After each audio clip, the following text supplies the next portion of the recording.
Coming up, my guest today is a nurse practitioner who looks out for patients and her community in a different way as a state legislator. Join us today as we explore how she did it and how you can help your community in different ways too. Welcome to the Plan B CRNA podcast. I'm your host, Bobby Jones, and I'm so excited that you're here. The Plan B CRNA podcast is the only show made specifically for nurse anesthetists who are exploring options outside of their traditional career paths. This is the place to expand your mind and your goals as we uncover new ways to produce side income together. Join me for some honest, unscripted discussions with other CRNAs who are transforming their financial lives. This episode is brought to you by On-Call Capital. On-Call Capital is dedicated to educating CRNAs and other healthcare providers about investing outside of the traditional stock market. On-Call Capital also provides opportunities for you, yes, you, to create passive income and generational wealth while also lowering your taxable income through investments in the apartment and alternative investment spaces. If you haven't hit subscribe yet, make sure you do that right now so that you don't miss an episode. Thanks so much for joining me today. And now, on with the show. Welcome to another Provider Spotlight episode of the Plan B CRNA podcast. Our guest today is someone I've actually known and admired for many years, and she is the first nurse ever elected to the North Carolina State Senate. Gale Adcock is a family nurse practitioner of 36 years and an advocacy junkie. One of her strengths is policymaking, and she's used it to find success first as a Cary Town Council member, and then as a 4-term member of the State House, and now as a first-term senator in the North Carolina Senate. She's here today to talk about her experiences, and I am super excited to have her joining us. So let's get to it. Welcome to the show, Gale. Bobby, it is such a joy to be with you today. So I got to get this part out of the way, okay? A lot of people think of politics as some kind of a dirty word, right? So, when someone decides to get involved in politics, there's normally something that pushed them into it. So was there one particular thing that drove you in the beginning, and has that shifted over time? I appreciate this question. Actually, politics is not a 4-letter word to me. And while for many people, as you say, it was an accumulation of aha moments really over the course of about 20 years. I began when I joined the North Carolina Nurses Association as a very young nurse in my early 20s and became involved for the very first time in my life. It involved in advocacy activities through NCNA and became NCNA president, and then chaired a bunch of committees and chaired the Nurse Practitioner Council and served on the board of nursing and chaired the Center for Nursing and things that kind of got you thinking beyond your day-to-day job. And a lot of those activities involved going to the legislature and talking to legislators about issues and trying to convince them to influence them to vote the way you thought they should vote, introduce a bill you thought was important. And after you do that for 15 or 20 years, you realize that the only thing better than influencing a decision maker is to become the decision maker. And I finally reached that point where I realized that I was as smart, if not smarter, than many of the people I was talking to. And I was tired of trying to always get them to do the right thing. And I decided to be the one to press the red or green button. So I went to campaign school to figure out if I'd be any good at it, and found out I wasn't too bad at it, and set myself up to run for office. And that's kind of the short version of that. Cool. Well, so let's talk about campaign school then, because that's something, many people probably haven't heard of. So how did you find a campaign school? Was it something that was through a political party or just a university, or how'd you find it?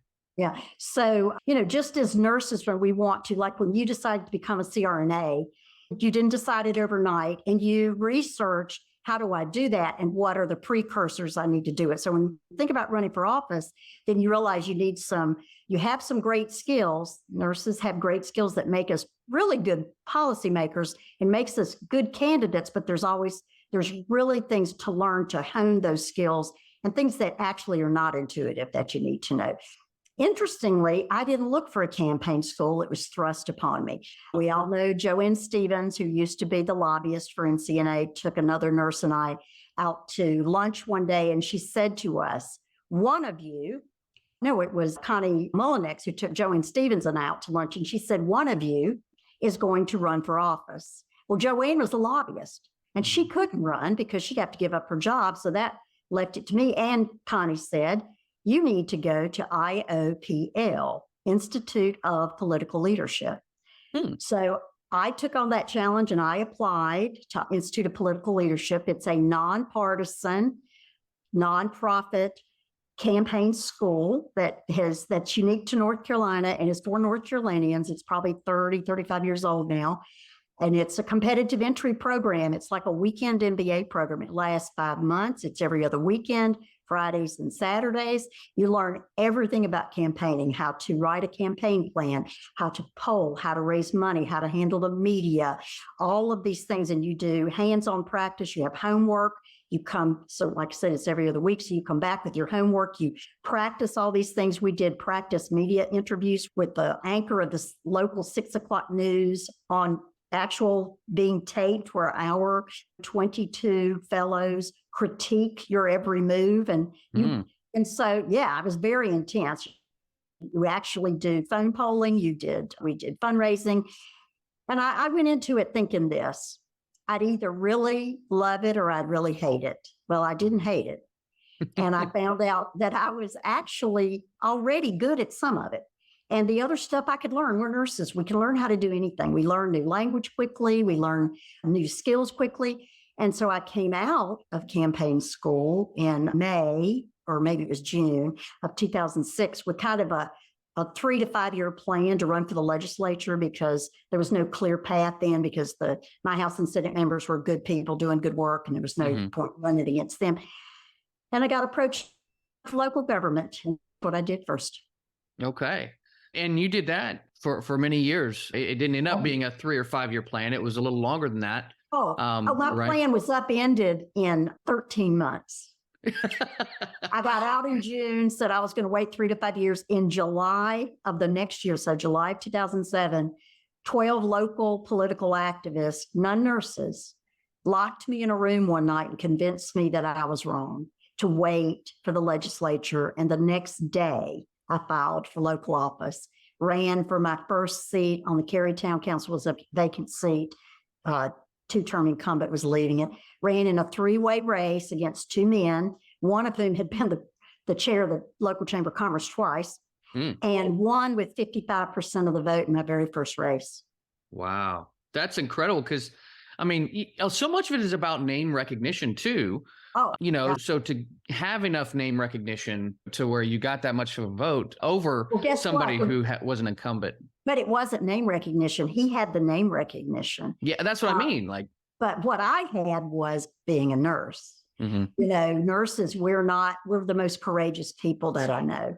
When we go, right, Bobby, when we decide to do something, we are both feet in. We jump in the deep end of the pool. There's no wading into anything. And so being a nurse was really the secret sauce to my campaign, because I would go into a room full of people I did not know to give a talk along with 6 or 8 other candidates. And while they would stand behind the podium, gripping it like grim death, scared to death, I would step away from the podium, walk into the middle of these people, and get close enough to touch them. In many cases did. I knelt beside a woman in a wheelchair at one event that had folks at a retirement community, and just reached out and touched her and said, "Tell me your name." I mean, and people said, "How do you do that?" So I'm a nurse. So we do this every day. It's intuitive, right?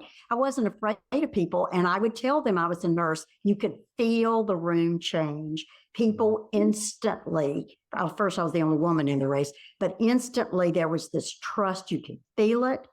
And, that was I think that was one of my biggest strengths. And, we can also talk to anybody about anything. We're quick on our feet. We don't have any trouble saying we don't know something. We're pleasant. We're just good at that stuff. And in local politics, that is super important, that ability to relate to the voters fast. You may only get 3 minutes with somebody. You better make an impression. Yeah. Nurses, we do that every day. You do it when you go to talk to somebody, to do a pre-anesthesia check. I did it in family practice, where I had 15 minutes with somebody who was, I'd never met before. And I was asked one time on the campaign trail as a local candidate, "How do you get people to relate to you so quickly?" I said, "Gosh, I'm a family nurse practitioner. I had 15 minutes with a stranger in the room to get them to take off their clothes and talk about their sex life. I could get you to talk about anything." They would just laugh, And so that was what did it, I think. Yeah, I just think it's incredible. And I do want to pivot off of that though, because obviously like you are the only nurse who's in the North Carolina Senate. You're the first nurse elected to that position. Why do you think it's important for more nurses to get involved and be running for these seats on the local, state, and federal levels? Oh, absolutely. Well, thank you so much for that question, because that's a question of the hour. Well, I'll tell you this. Local government decisions may not look like they're about healthcare ostensibly, but they are. Because when you're deciding whether the vacant lot on the corner is going to be a park or it's going to be a drugstore, when you're deciding how long the cars are going to idle at the intersection, which affects our air quality, when you're making decisions about the buffers around newly developed land that are close to your water source that affects your water quality, those are health decisions. And at the state level, we have 170 people, well-intentioned amateurs, I call them, making health policy every day. And we have very few healthcare providers in the legislature. We've never had a whole lot. Right now, I'm the only nurse and the only healthcare provider at all in the 50-member Senate. We have 4 nurses and 2 physicians in the House, the 120-member House, none of whom have ever done primary care. I'm the only primary care provider out of 170 legislators. So when nurses are not in the room, when we're not part of the conversation, the experiences that we've had, the education we bring, and the perspective that we have are not considered because nobody even knows they're missing.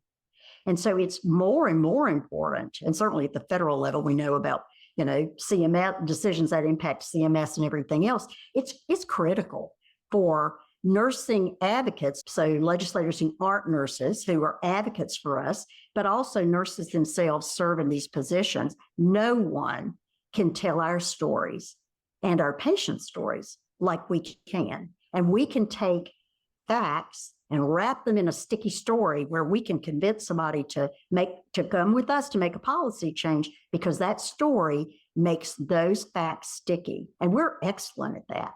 Mm-hmm. No, and we have plenty of stories to tell. I mean, oh my gosh, there is a story a minute.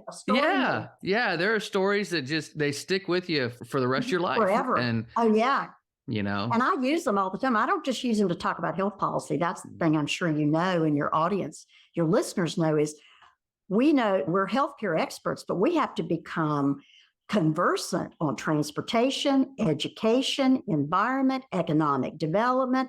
I mean, we cannot just vote on healthcare issues, which is like maybe 5% of the bills that get filed down there. But what I'm able to do, and what nurses are able to do, I'm not trying to make myself sound unique or anything, is that we can take issues for which we need to debate or make a point, and we can use a clinical example to that make that issue relevant. I talk about transportation all the time and about how we're always paying for big transportation projects. We'll do 3 or 4 at one time, and we don't know which one's going to really improve traffic or anything like that. And I'll give the example of, it's like you treat hypertension, right? Stepwise, start low, go slow, do one thing, see what happens, do something else, add something onto that treatment, versus if you throw the book at someone on their first visit, their blood pressure is 160 over 100, you throw everything at them. Yeah, they may have really good blood pressure, but you also failed their kidneys and now they're diabetic on top of everything, or they got gout.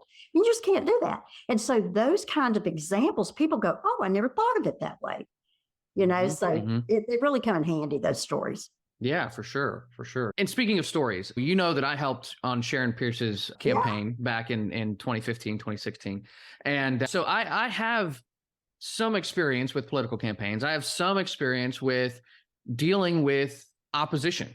And so, I'm curious as to see what your experience has been in handling the opposition in a graceful way, keeping it civil and still being able to be effective in what you're trying to accomplish. Yes, that's a question I get asked frequently. Well, the great thing about being nurses is we always meet people where they are. I don't assume someone is my opposition until they clearly prove to me they are. So that's the first thing. It's a mindset. The other thing is I get asked all the time, do I cross the aisle? And I say, no, I live in the aisle. Why? The aisle is where the action is. The aisle's like home plate in baseball, right? It's where you hit the ball and it's where you have to cross. you have to cross home plate if you're going to make a run after you've cleared the other bases. And so the aisle is where so much common ground is found. What I have found is that by using my nursing skills of almost 50 years now and nurse practitioner for 36, of listening carefully to what someone is telling me about their perspective, their position, their opinion, and saying the same thing to another legislator, a lobbyist, or an advocate that I say to my patients in family practice, which is, tell me more about that. Mm-hmm. They tell me, I've had a headache for 3 days. It's the worst headache I've ever had. My first question is, tell me more about that. Because if you ask an open-ended question, you don't know which way it's going to go, but you're going to learn more than if you say, and what have you been taking for that? And, if you ask those yes, no, or very directed questions. So I found that's helpful. It doesn't always have a wonderful ending. I'm not trying to make it sound like Disneyland out there. Sure. But what I'll say is I get further in my conversations with people doing that than many folks do legislators do, who make the assumption this person and I have nothing in common. I don't assume that. And the other thing that helps with that, how do you deal with someone who has a different opinion than you do or appears to be on the totally opposite side of an issue, is I try to get to know them as people first before we get to the issue, right? I find out, I try to have, especially people I'm going to work with a lot on a committee, I'll take them out, we'll have a cup of coffee together across the street from the legislature. I've done that many times, where we just get to know each other's people. Where do they come from? Do they have brothers, sisters? Do they have pets? What do they do with their spare time? What are they like? And what I have found by doing that is that I have a lot in common with a lot of the people down there. Who on their face, it does not look like we have anything in common. And we find out it's almost like we were raised in the same house. It's so weird. And when you get to know someone on a personal level, and then you hit a tough subject, that you have created space to have an uncomfortable conversation and yet maintain that relationship for the next issue, because it's never just one thing. And the person that you don't vote with today, and maybe even have to argue against on the floor, is your partner tomorrow on a different issue. So you can't afford to burn your bridges. And nurses are good at that because of our, especially what I found in family practice. And when my patients didn't do well in their treatment plan, and they usually had good reasons, if I gave up on them, it was over. But if I said to them, well, tell me what's been going on, and what would you like to do next? And I could keep the relationship respectful, and they could tell I was still bought into them. We could make progress. Even if we stepped backwards first, we could go forward together. That works at the General Assembly most of the time. Yeah. Well, I think you touched really well on how, nurses have so many great qualities that lend themselves to being successful in the political arena. Like you said, being quick on your feet and being able to talk to people, meet them where they are. Those are all, qualities that, you don't find in every profession. So you don't find it in every person. And you don't find it in every politician. And the other thing I say about what we do, what we bring that's so rare in politics, is the ability to say, number one, I don't know something. And the ability to say, I was wrong. Here's what we're going to do next. You don't find a lot of politicians who are not looking for someone else to blame. And I have gotten some of the best responses the couple of times I've had to say to a group of constituents, you know what, I made a bad vote. I get it now. And I mean to tell you, those people love me because they were totally shocked that they heard a politician say, you're right and I'm wrong. And here's what I learned from that. And it was, total honesty is completely disarming to people. It really is. It really is. Well, I want to touch on another thing that, people hear about, but maybe don't know as much about, and that's lobbyists. Can you explain the role of lobbyists as you've seen it? Like how much power do they have? You mentioned the NCNA having a lobbyist. Do they have one lobbyist? Do they have, multiple? How does that work? And how can nurses help their own cause? Yeah, that's great.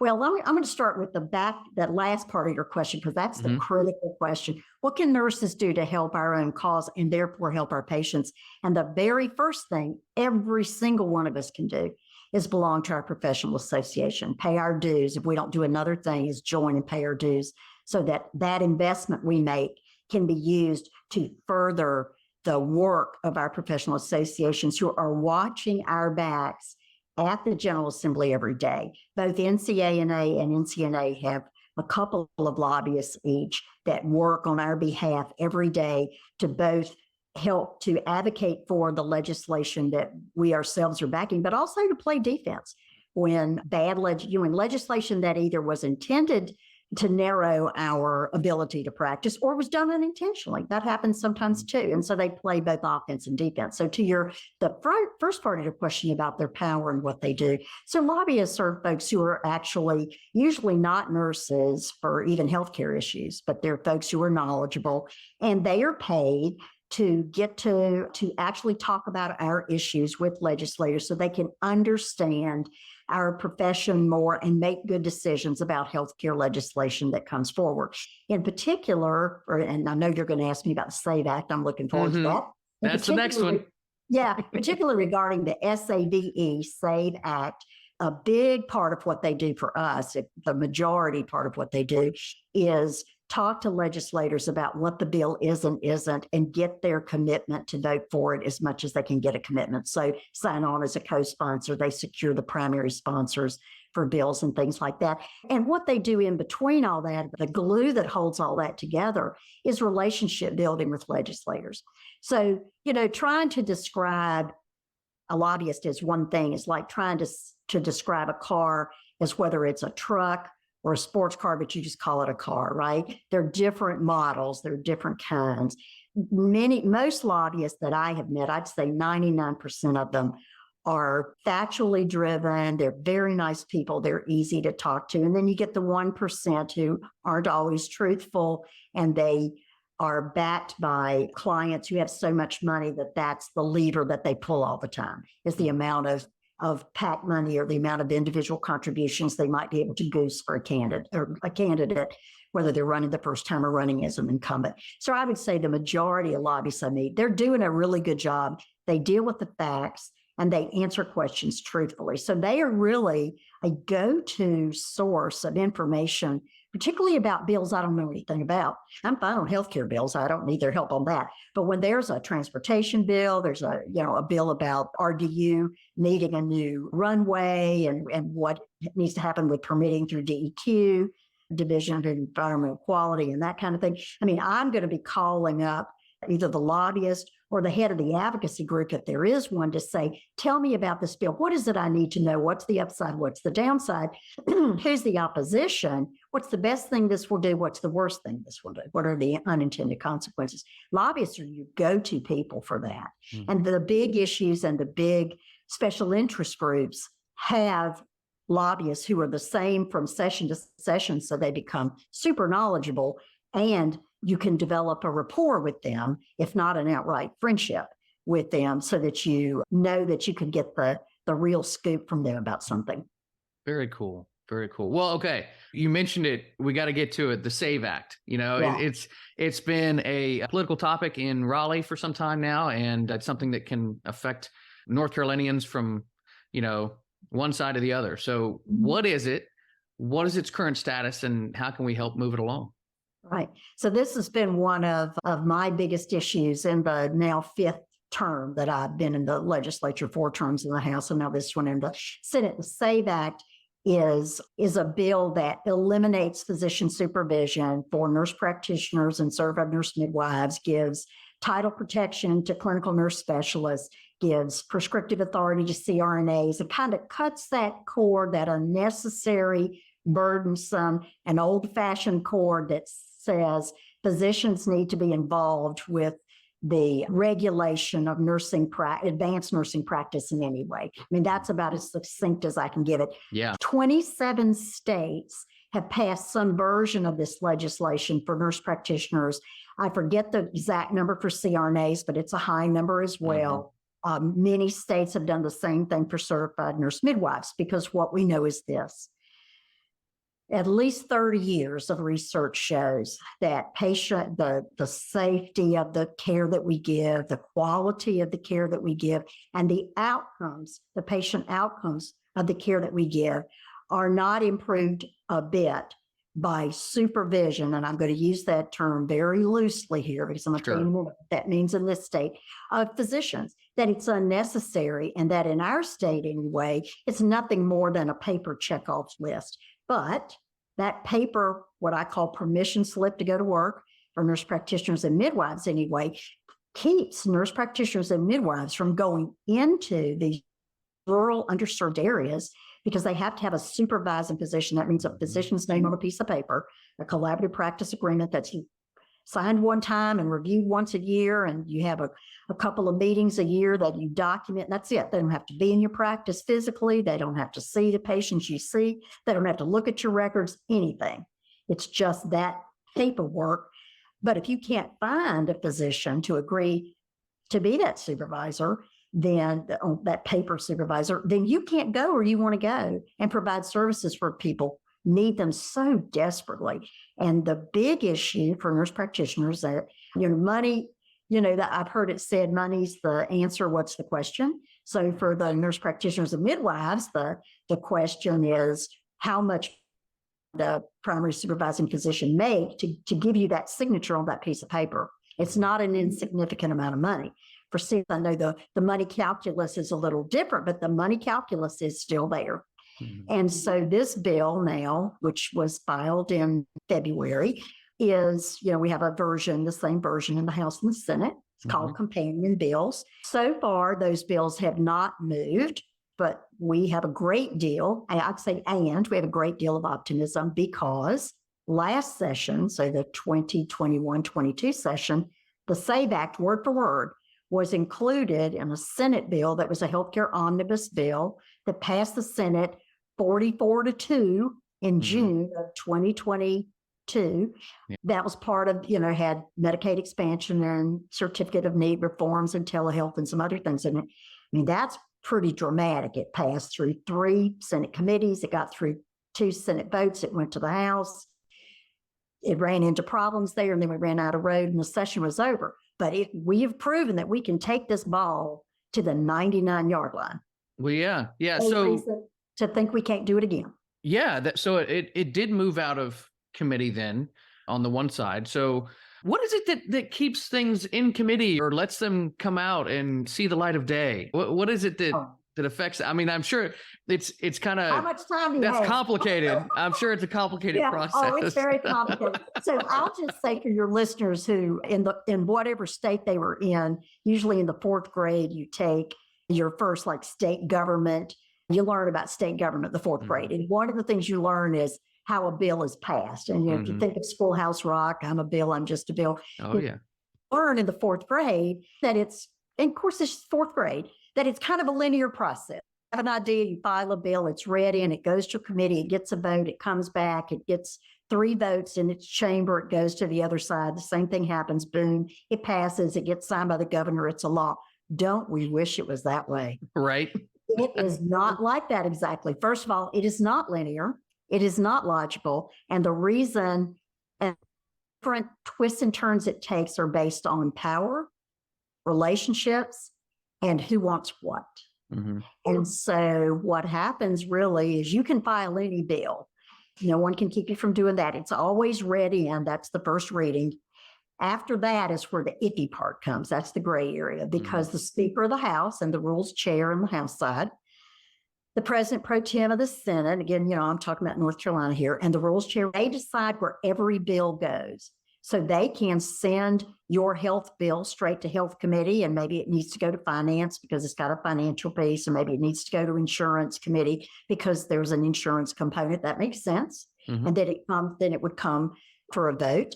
But they could decide that they don't like your bill. And if they don't like your bill, it's never going to see the light of day. It might go to the Rules Committee straight, where it dies an unnatural death. Mm-hmm. In other words, never gets heard. Or they send it to 5 or 6 different committees that no bill has time to get through. Things like your health bill might go to transportation, agriculture, wildlife. This is a message to you that says your bill's dead, get over it. I mean, that's kind of the message there. Sometimes your bill your bill may actually get sent by the Speaker or the Pro Tem to the Health Committee, and the committee chairs go, Gale, I like you, but I don't like your bill. Mm-hmm. And we're not going to hear it. And I'm not talking about the SAVE Act here. I'm just talking about bills in general because On the Senate side, the Senate health chairs love the SAVE Act. In fact, they're primary sponsors of the SAVE Act, primary and co-sponsors. So really the journey of a bill is very circuitous and affected by factors that often don't have anything to do with your bill because, and I'll give you an example. The first two times, so we filed the SAVE Act the very first time when I was a freshman in the House, 2015. Medicaid transformation, in other words, moving from traditional Medicaid fee-for-service to Medicaid managed care was the only thing on anybody's mind. Nothing else big got done that session. All the oxygen in every room was used on Medicaid transformation. So our bill wasn't a bad bill. Still not, it's a great bill. But it couldn't get any attention. Why? Number one, I was a freshman because you got to earn your street cred, right? Number two, everybody's attention was on Medicaid transformation. They didn't want to do anything else. These are the people who'd been there a while. So that had nothing to do with the goodness of our bill. It had everything to do with context. Just like with patients, when they say to you, yes, I want to control my type 2 diabetes better, Gale, but my mother's dying of cancer. My youngest child's in a treatment center for drug abuse, and my husband just left me. What bandwidth do they have left to deal with their type 2 diabetes? Well, this is what happens when you're trying to pass a bill. How much energy, bandwidth, knowledge, energy does the group have to deal with your issue when they're dealing with so many other things? So over time, we took care of Medicaid transformation. We just passed Medicaid expansion. Oh my gosh, that was signed the 27th of March. And now everybody's head space is kind of freed up to get to some more of these things that are related to, Medicaid expansion is going to open up. It's going to give people an insurance card, but it doesn't guarantee them access to health care. And that's where the SAVE Act comes in, because it's going to greatly increase the ability to have access to care provided by APRNs in every part of the state. So that is a lot in a short period of time. And so here's what I would say to your listeners. There's no way you can know everything you need to know about the SAVE Act from what I just told you, but there is a way. There is a way that you can plug in and stay plugged in. And that takes me right back to you need to join, if you're not already a member, of NCANA and or NCNA, if you're not a nurse anesthetist, so that you can have access to all the information about what's happening in real time at the General Assembly. And how do you get involved, right? Other than paying your dues, we have all these advocacy opportunities for you to come down and actually talk to legislators about the bill and help us move it forward, because that's what it takes. Lobbyists are great, but they are not constituents of most of the people they talk to. When you go in, after the lobbyist has gone in and talked to a legislator and gotten them to either say yes or no to co-sponsorship, and then the next few weeks, their constituents who are nurse practitioners, midwives, CRNAs, and CNSs come into their office and say, thank you so much for sponsoring our bill. And what questions do you have? And what can I do to help you, by the way? That's what gets them to press the green button. Is those relationships that you build, inviting them to your practice to see what you actually do. It really entrenches them in the issue where they cannot be moved off yes. So there's so much you can do, but the very first step is to be in with the in crowd, and that means join your professional association. Yeah. No, I think that's great. I think that's an absolutely fantastic first step. And of course, there are going to be some people here listening too. They're saying, hey, I don't want to just get involved that way. Maybe I want to do what Gale is doing and think about running. So, before we go, what advice do you have for people who are wanting to take that route? Okay, great. Well, I love this question too, and I really appreciate your asking it, and I think it's the perfect ending question. And so the first thing to do, and this is going to sound so elementary, but I have learned, don't assume. Everybody needs to make sure they are registered to vote. If they have moved, if their voter registration is up to date. I don't care what party you are. I'm the most nonpartisan person there is. I'm just saying register to vote. Vote in every election, particularly your local elections. I don't know if y'all know this, but your voting record is a matter of public record. So if you want to run for your town council, county commissioner, school board, or anything else, your opponent can go to the Board of Election website and see, are you registered? What's your party? What elections have, they can't see who you voted for, but they can see if you voted in elections. They can even see what primary ballot you pulled if you're unaffiliated. So you need to have a record that shows you are civically engaged. Because if you have never voted in a local election, you only vote in every 4-year presidential election, you don't even vote in those every 2-year legislative elections, and here you are running for mayor of your town or county commissioner, they're going to eat you like a cookie, because they're going to say, why are you suddenly interested, and why should I vote for you? You've lived here for 30 years, you've never voted in a local election. Mm-hmm. So do that. Get involved in precinct politics. On your voter registration card and in that online Board of Elections information will tell you what your precinct is. It'll have 2 letters, a dash, and 2 numbers, a dash and 2 numbers. My precinct is 0413. You can go to precinct meetings, let them see your face. Say, hey, what can I do to help local candidates? Can I knock on a few doors, make some phone calls, put up some yard signs, give a $50 donation? Be a known quantity. Okay, so register to vote and vote.